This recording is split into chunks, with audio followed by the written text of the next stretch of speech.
Hi John, just giving you a quick update on where we are with the pheasant lamp. I'm pretty sure we're finished. This is the back of it. So the front of it is round here.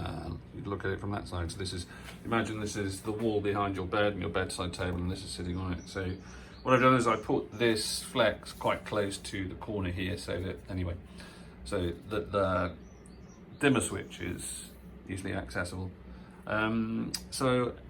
Yeah, I mean, there it goes. I think this is the trouble with LEDs at high voltage, high current, is that they pulsate, and so it's just a case of finding a comfortable level, a level that you're comfortable at. So there's a lot in the interim range, and there's a lot of dead space down the bottom here, which is, sorry, dead space, by that I mean just where there's no current at all. That was about half to one turn to get any light coming out of it. So it's okay. I mean, the control is a little bit imprecise, but it's pretty much okay. Yeah, so the pheasant itself is, well, I'll show you. You can get inside it.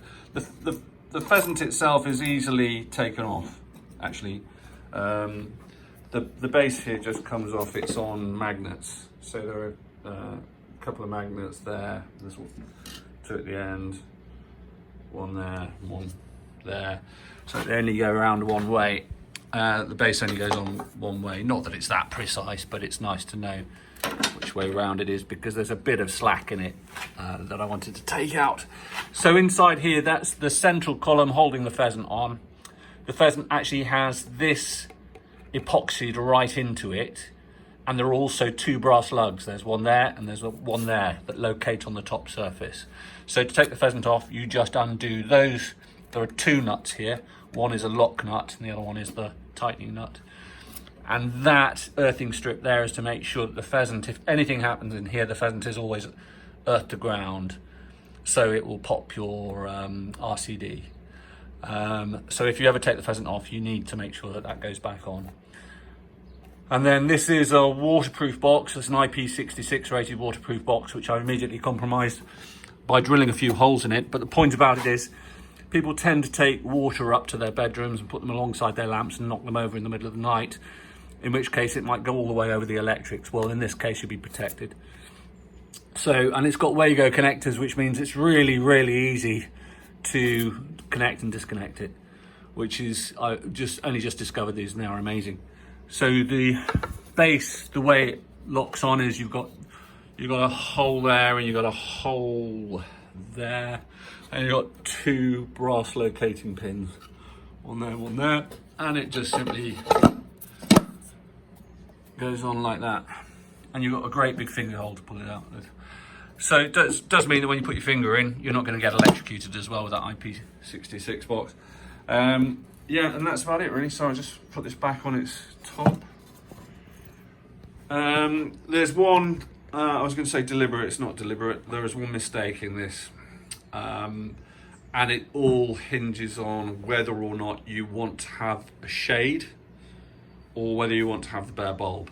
If you have the bare bulb, the last thing you want is an on-off switch on the bare bulb, because it'll just look ugly. A great big red piece of plastic here, really draw the eye away from it and just look ugly.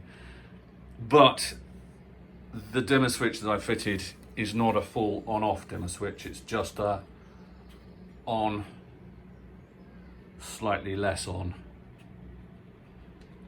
So I don't think that when it's down at 0, it is off. I can try and check it, but I'm pretty sure it's not off. So then you have to ask yourself, how are you going to switch it off? You're going to switch the lamp off by getting, I mean, I can easily fit another one of these with a switch on it, which would be easier for you if the last thing you want to do is root around under the bed trying to find the plug, or you can just switch it off at the mains. Either way, I probably wouldn't, if it was me, I wouldn't recommend leaving it on but turned down low, because all that's doing is it's acting as a great big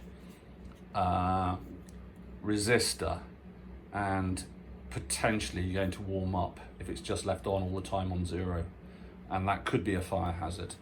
So you do need to think about how you're going to manage that and let me know. If you want me to put another one of these on with an on-off switch and fit a shade, then great. If you want me to put a switch in line here, I can do that also. But it's just down to you. Because then if you have another switch in line here, you've just got more gubbins. And it's whether you want that or not. But more than happy to do that. So yeah, just let me know. But Fiona seemed to like it. She seemed to think it was all right.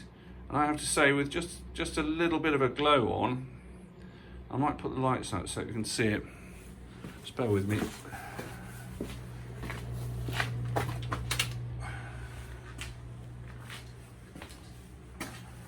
Okay, so now you can't see anything. That's brilliant, Guy. Yeah, fantastic.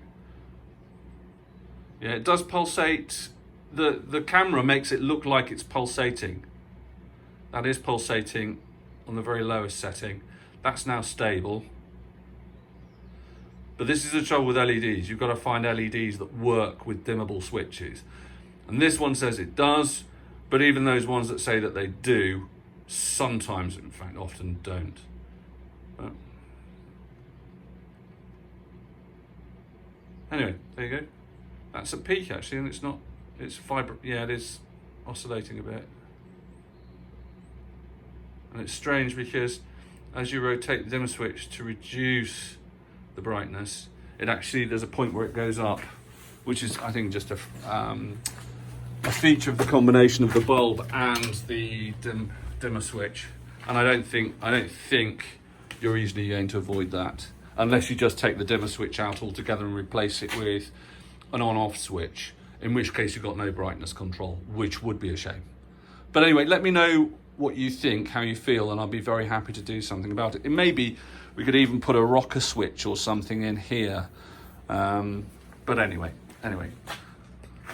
All the best, John. Talk to you soon. Bye.